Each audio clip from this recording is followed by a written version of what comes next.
Ini Mahfud MD dan rezim-rezim yang sekarang ini menampar wajah sendiri.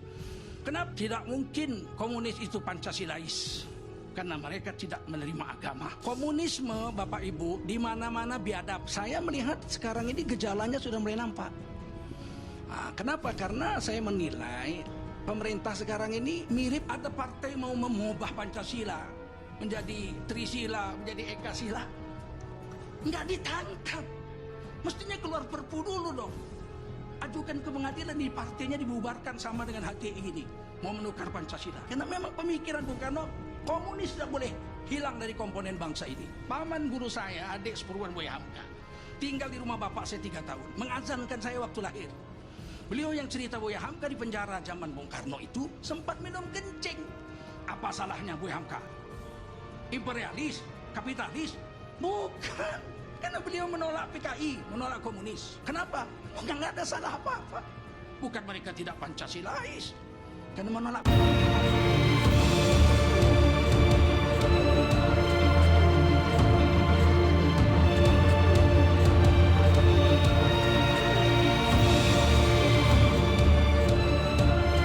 Terima kasih Bang Karni. Assalamualaikum warahmatullahi wabarakatuh.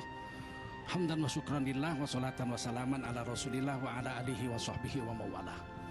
Bicara tentang ideologi, kami sangat yakin bahwa ideologi itu tidak mungkin mati. Ideologi itu pasti akan hidup terus. Apalagi di dalam Quran dan hadis memang diceritakan begitu. Misalnya perilaku sajalah, perilaku kaum Lut, homoseksual dan lesbian, udah dimatiin semua dengan bencana oleh Allah. Sampai sekarang masih ada, berlaku terus sampai hari kiamat. Begitu juga kaum Madian, penipu timbangan. Mereka didakwahi oleh Nabi Syuaib, nggak mau, akhirnya dibunuh semua, mati. Tapi penipu timbangan sampai sekarang masih jalan. Begitu juga orang-orang yang tidak percaya Tuhan, ateis, sudah dimatiin habis, dihancurkan semua negerinya. Sampai sekarang ateis masih ada. Jadi kalau ada yang mengatakan ideologi itu akan mati, ini satu hal yang menentang kenyataan dan menentang teori ilmiah yang berlaku di seluruh dunia. Ini yang pertama. Yang kedua yang ingin saya tanggapi adalah, adakah mungkin ideologi PKI itu di Indonesia masih hidup? Nah, pertama saya katakan ideologi tidak mati, berarti Indonesia masih hidup. Apakah dia underground? Apakah sekarang gejalanya sudah mulai nampak? Saya melihat sekarang ini gejalanya sudah mulai nampak. Kenapa? Karena saya menilai pemerintah sekarang ini mirip pemerintahan Bung Karno, memberi angin kepada PKI komunis-komunis ini. Bung Karno misalnya dari tahun 1926 telah menulis di majalah Pemuda bahwa komponen bangsa ini 3. Nasionalis, komponen kedua adalah religius, agamis, yang ketiga adalah komponen bangsa ini adalah komunis. Ini keyakinan Bung Karno, dan tulisan beliau itu akhirnya diambil dalam buku beliau lagi yang namanya Di Bawah Bendera Revolusi. Bung Karno sangat yakin ini 3 komponen ini.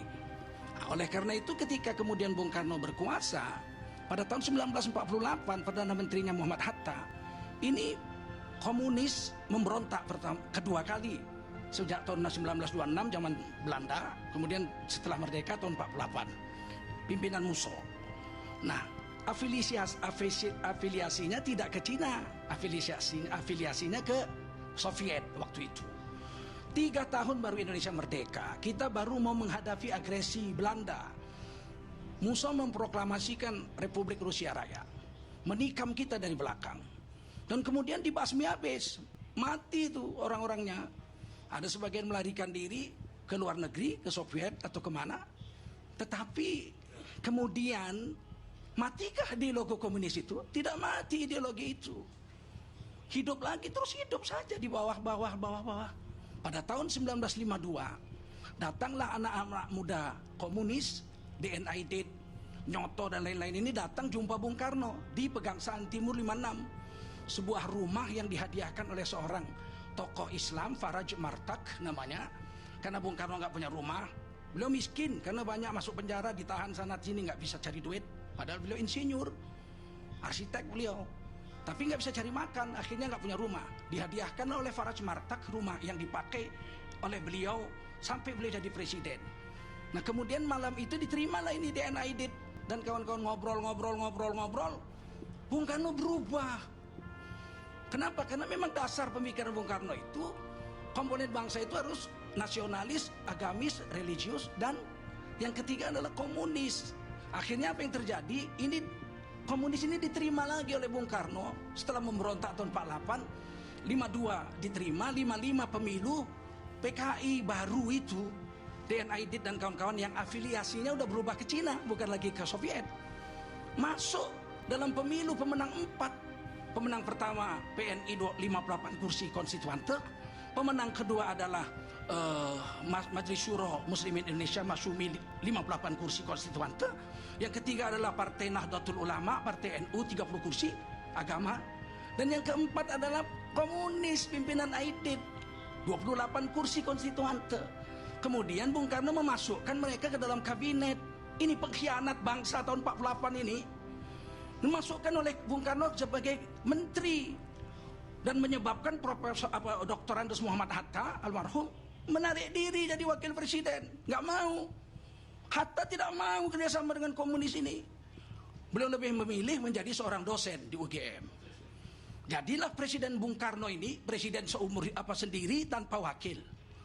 Nah, setelah pemilu 55, 4 tahun konstituante tidak menghasilkan undang-undang yang baru untuk menggantikan UUD 45. Akhirnya Bung Karno mengeluarkan dekret presiden 5 Juli 1959 membubarkan konstituante. Akhirnya Bung Karno jadi presiden tanpa MPR, tanpa konstituante, tanpa wakil presiden. Tahun 1960 Bung Karno membuat lagi idenya yang ditulis tahun 26 itu di majalah Pemuda, nasionalis agama komunis. Dijadikan lagi itu, diangkat lagi 3 komponen menurut Bung Karno nih, komunis yang sudah memberontak tahun 48 itu. Nah, hasilnya apa? Masyumi menarik diri, pemenang pemilu loh, 58 kursi, tidak mau bergabung dengan komunis ateis ini, menolak. Bung Karno jalan dengan nasakohnya itu 3. Nasionalisnya PNI pimpinan beliau sendiri, agamanya adalah Partai NU, dan komunisnya DN Aidit punya PKI. Hasilnya kemudian tahun 1960 Bung Karno membubarkan Masyumi karena menolak nasakom ini, nggak mau kerjasama dengan PKI ini, si pemberontak ini. Nah, apa yang terjadi? Kemudian Bung Karno memenjarakan seluruh rekan-rekan seperjuangannya. Ini kan fakta sejarah. Siapa yang dipenjarakan? Yang menolak PKI. Muhammad Rum 4 tahun 4 bulan. Ini kan ahli negosiasi kita, perjanjian Renville, perjanjian Meja Bundar, di penjara 4 tahun 4 bulan tanpa pengadilan sama sekali. Muhammad Nasir, ini ketua Masyumi ini, Perdana Menteri Indonesia yang menyatukan mosi integral sehingga Republik Indonesia Serikat berubah menjadi NKRI kembali, di penjara juga tanpa pengadilan. Kemudian Sekjen Masyumi, Muhammad Saad, Syekh Muhammad Saad dimasukkan penjara juga oleh Bung Karno. Kenapa? Karena menolak Masyumi. Nggak usah kita mengelak sana sini. Di Medan, Syekh Arsyad Talib Lubis, itu ulama besar kami di sini, salah satu pendiri Al-Wasliyah, di penjara juga. Buya Hamka 2 tahun lebih sampai minum kencing.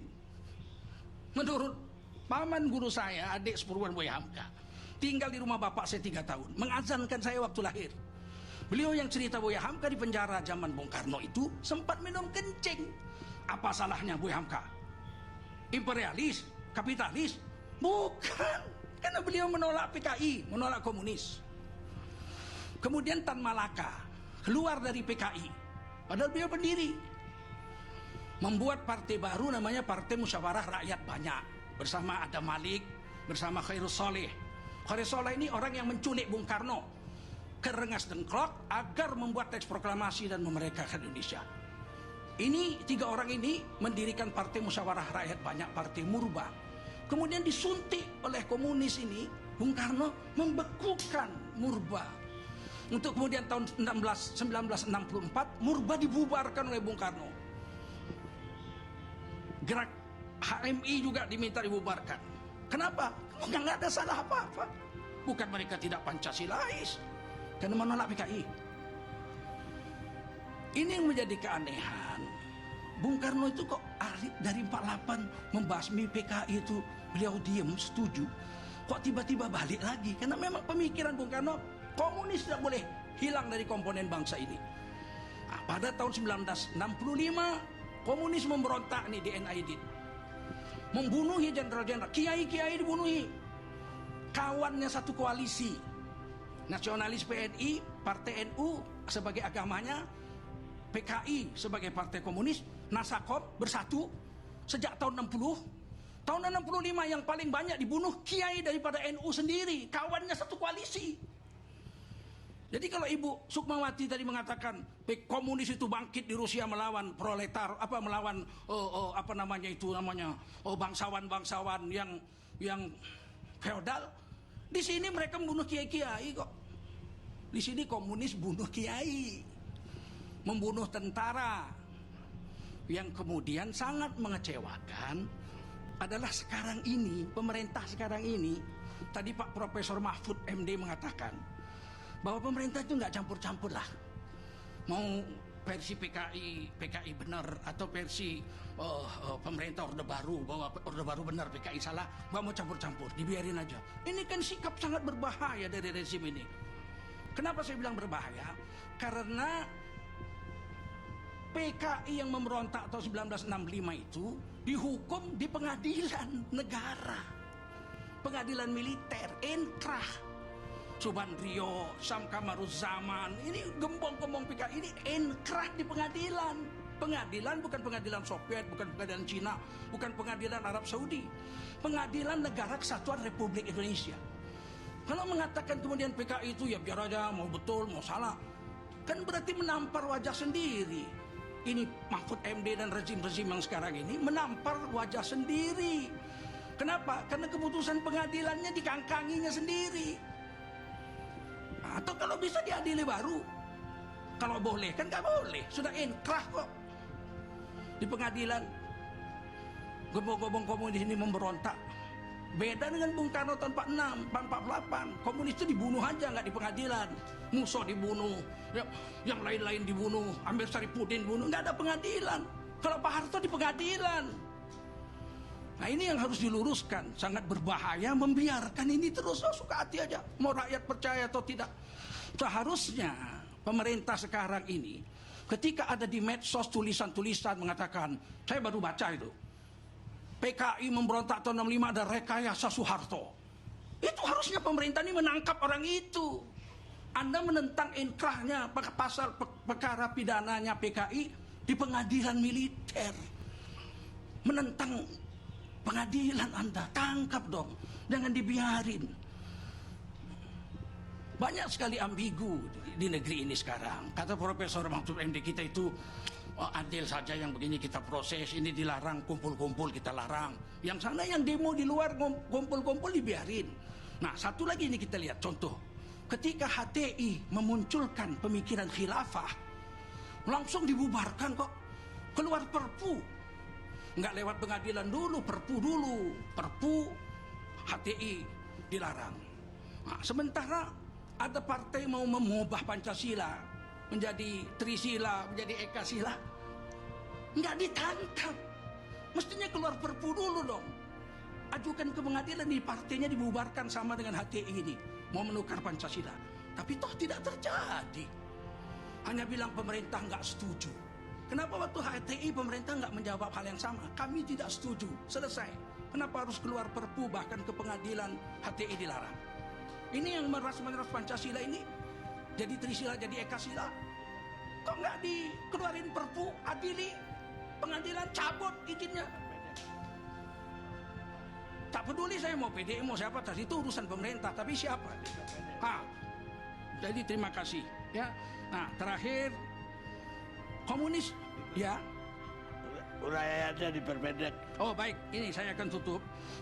Uraian Ustadz diperpendek. Baik, saya perpendek. Waktunya udah habis. Komunisme, Bapak Ibu, di mana-mana biadab. Di Rusia membunuh jutaan orang, puluhan juta. Di Cina membunuh puluhan juta. Di Kamboja membunuh 3 juta orang.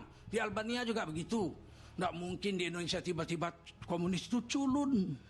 Hanya korban aja. Nggak ada niat apa-apa. Tidak mungkin komunis itu Pancasilais. Karena mereka tidak menerima agama. Dan Pancasila itu sila pertama adalah ketuhanan yang Maha Esa. yang sekarang baru mau ditukar menjadi ketuhanan berkebudayaan. Kalau ketuhanan yang berkebudayaan, komunis pasti menerima Pancasila yang berketuhanan kebudayaan. Tapi kalau ketuhanan yang Maha Esa, komunis di seluruh dunia tidak akan pernah menerima hal ini. Demikian Bang Karni, terima kasih. Mudah-mudahan uraiannya ada manfaat. Dan semoga kita bangsa Indonesia berhati-hati ya. Terima kasih. Wassalamualaikum warahmatullahi wabarakatuh. Semoga kita bangsa Indonesia berhati-hati ya. Terima kasih. Wassalamualaikum warahmatullahi wabarakatuh. Waalaikumsalam. Silakan Bu. Komentar. Iya, silakan. Tentang Mahmilub. Yang membuat Mahmilub itu adalah Presiden Soekarno. Karena apa? Karena dinilai dengan kabinetnya bahwa yang bergerak atau beraksi menjadi penculik dan pembunuh para jenderal adalah militer, bukan orang-orang komunis. Nonton aja filmnya berulang kali kan. Kita lihat yang menjadi penculik-penculik dan pembunuh adalah militer. Dan militer itu kalau kita pelajari, Kodam Jaya, ini pelakunya. Kolonel Latif, ini pledoinya. Dan dia juga di dalam pledoinya Kolonel Latif dari Kodam Jaya, itu dia di dalam kesimpulannya adalah Soeharto terlibat G30S. Karena tidak mungkin ya tentara saja, karena yang membunuh peleton Mayor Jenderal S. Parman pasukan abangnya mau bergerak menculik ya para jenderal kalau tidak didukung oleh kekuatan divisi.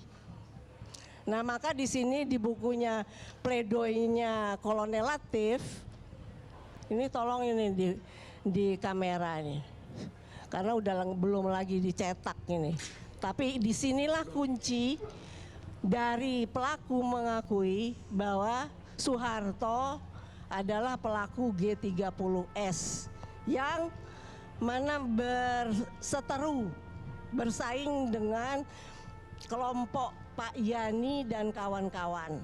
Soeharto, Dewan Jenderal dan kawan-kawan. Jadi itulah yang terjadi, kudeta yang sangat tragis di tahun 65. Ini pelaku loh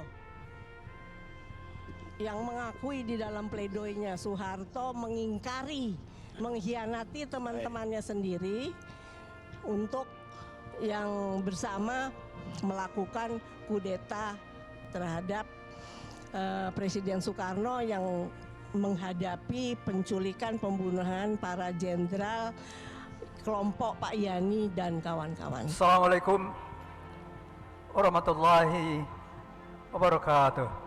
Meneropong komunisme dalam angka-angka. Komunisme membantai 120 juta manusia di 75 negara antara tahun 17 sampai tahun 91. Rata-rata 1,6 juta setahun, 4.500 orang sehari selama 74 tahun di 75 negara. Angka-angka yang lain tidak usah diperhatikan dulu, tapi baik diingat, ideologi ini membantai 4.500 orang sehari selama 74 tahun di 75 negara. 4.500 orang sehari lamanya 74 tahun di 75 negara. Lanjut.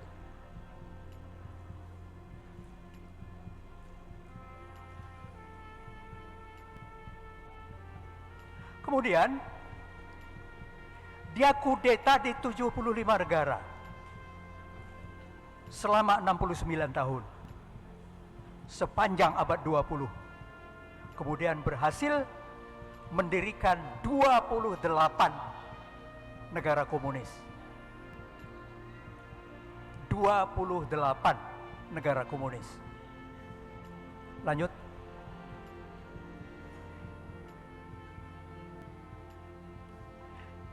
Siapa yang paling raksasa di dalam membantai manusia ini? Uni Soviet, 61 juta orang. Penduduk Pulau Jawa habis 61 juta orang. Dan Stalin sebagai pribadi pimpinan bertanggung jawab terhadap 43 juta orang. Dan 43 juta orang itu bukan ditembaki, dibunuh begitu, tidak. Mereka bekerja di kamp paksa, perlu keluar setiap hari, tidak diberi makan yang cukup, kemudian mati. Dan yang mati itu berapa? 39 juta orang.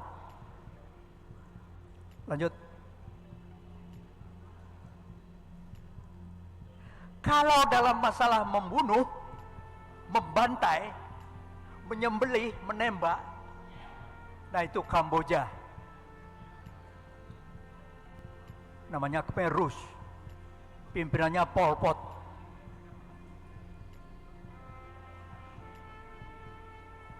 2 juta orang penduduknya sendiri itu, bangsanya sendiri, itu dibantai 28% dari penduduk yang 7 juta. Jadi penduduk Kamboja 7 juta orang itu dibantai 2 juta orang.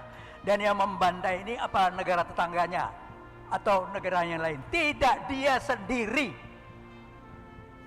Itu Kamboja.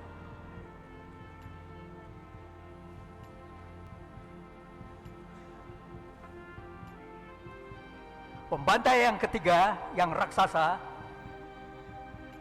RRC. 1 juta.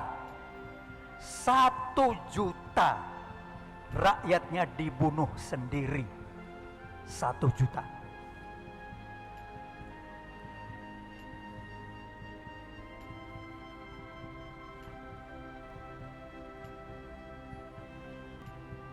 Partai Komunis Khmer Rouge Kamboja itu yang dibantai itu 2 juta orang dalam 44 bulan. Artinya itu 1 orang 1 menit selama 3,5 tahun. Kita renungkan sebentar, kita pejamkan mata kita. 3,5 tahun di negeri kita, manusia dibunuh 1 orang setiap 1 menit. Lihat arloji, setiap 1 menit 1 orang. Menit kedua 1 orang lagi, menit ketiga 1 orang. Dan itu selama 3,5 tahun. 2 juta orang. Orang komunis Kamboja membunuh bangsanya sendiri, itu 2 juta orang dalam 44 bulan. Lupakan 44 bulan. Ingat, 1 orang 1 menit, 1 orang 1 menit, 1 orang 1 menit.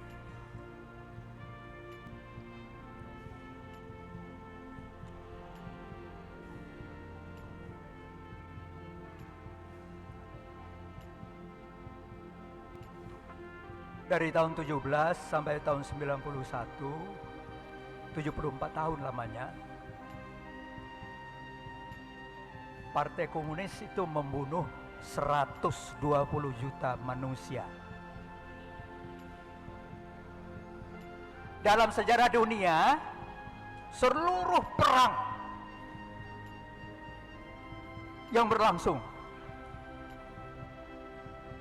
perang dunia, perang lokal, banyak perang. Itu korbannya 38 juta. Dibanding dengan korban dari Partai Komunisme itu sepertiga. Jadi ideologi ini membunuh 3 kali lipat lebih kejam dari korban perang dunia.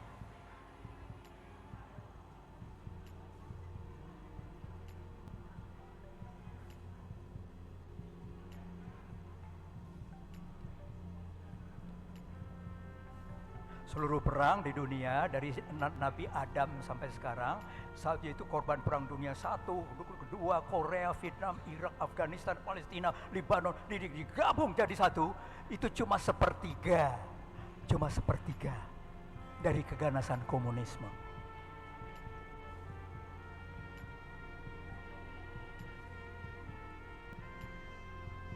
Bagaimana nasib dari rakyat di negara komunis yang 28 itu? Tentu saja mereka tidak tahan kan, mereka lari. Berapa yang lari mengungsi itu? 35 juta orang. Bisa Anda bayangkan, dari hampir 30 negara itu orang mengungsi 35 juta orang. 35 juta orang.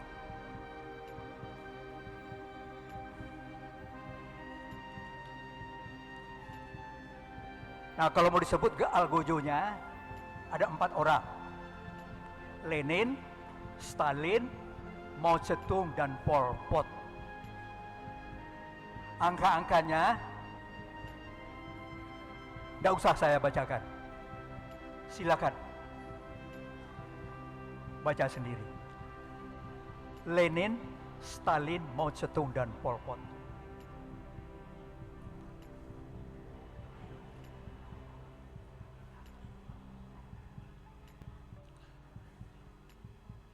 Adolf Hitler adalah pembunuh yang besar. Nah, dalam satu referensi saya menemukan, ternyata Joseph Stalin itu dikagumi habis-habisan oleh Hitler. Hitler membantai 25 juta orang, Stalin membantai 43 juta orang.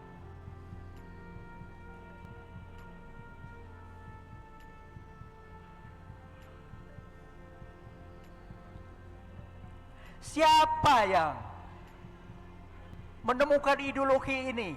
Siapa yang membuat buku mengenai ideologi ini? Pada abad 19, 2 orang anak muda, umurnya 30 tahun dan 28 tahun. Siapa itu? Yang satu namanya Karl Marx, yang satu namanya Friedrich Engels. Dan kemudian dalam bukunya dia sebutkan, tujuan ideologi kami adalah merebut kekuasaan dengan kekerasan. Ini tujuannya. Tapi ketika Partai Komunis itu mempropagandakan ideologinya, itu ditutup-tutupi.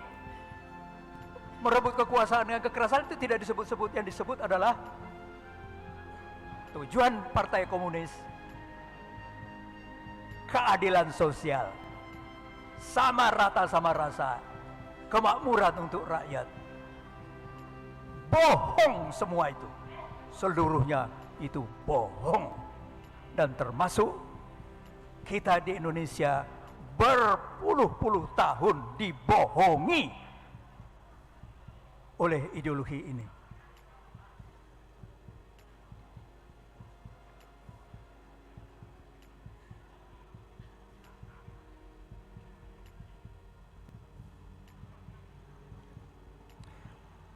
Pada tahun 91,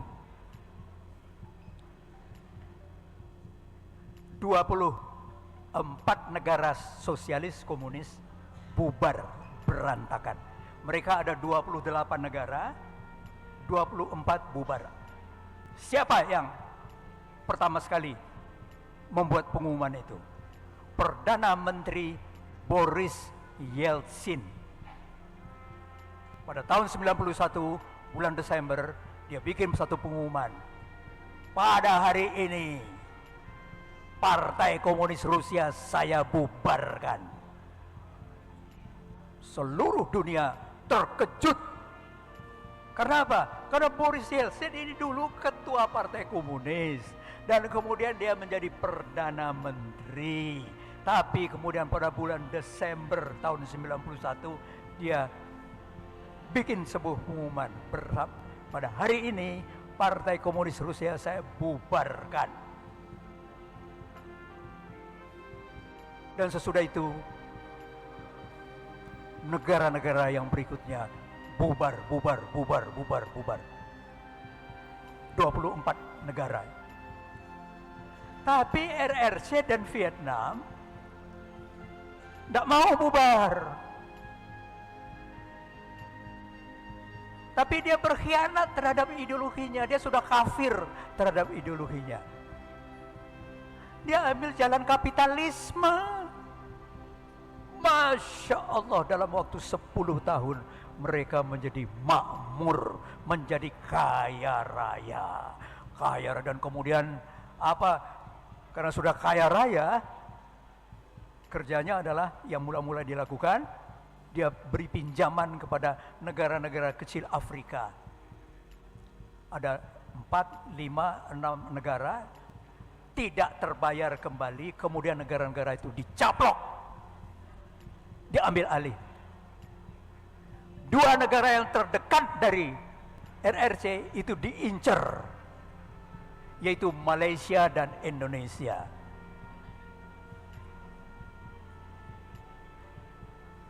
Tentu saja yang paling jadi utama itu Indonesia. Dan dia tidak pakai taktik yang dia lakukan di Afrika, tapi mereka langsung masuk. Kemudian ada wali kota yang diincer. Ini dia bisa jadi kaki tangan kita. Diincer, kemudian pindah ke ibu kota, kemudian naik ke atas, dan kemudian Masya Allah, Masya Allah, Masya Allah, kita semua mengalami hal ini. Dan kemudian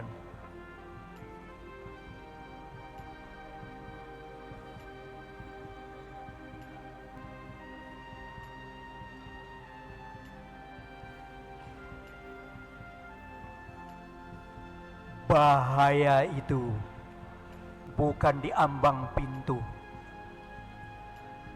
Bahaya itu sudah ada di pinggir rumah kita, sudah ada di tengah masyarakat kita.